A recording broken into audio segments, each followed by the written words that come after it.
ingatakanlah jangan makan minum guring kada tapi diperhatikan. Kalau kurang makan kurang minum kena garing pian, penyakit mah lawan ginjal.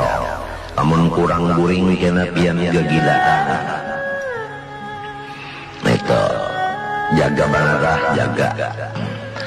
Karena iblis itu disuruhnya kita banyak-banyak beribadat. Jadi lalu makan kada urus, guring kada urus, minum kada urus, akhirnya tatawa sarongonan. Itu tujuan setan itu. Sebab tipu daya setan mengganggu kita dengan kada kawat dihitung. Malah di kitab ulun pernah membaca bilang-bilangan tipu daya setan mengganggu kita ini supaya sasar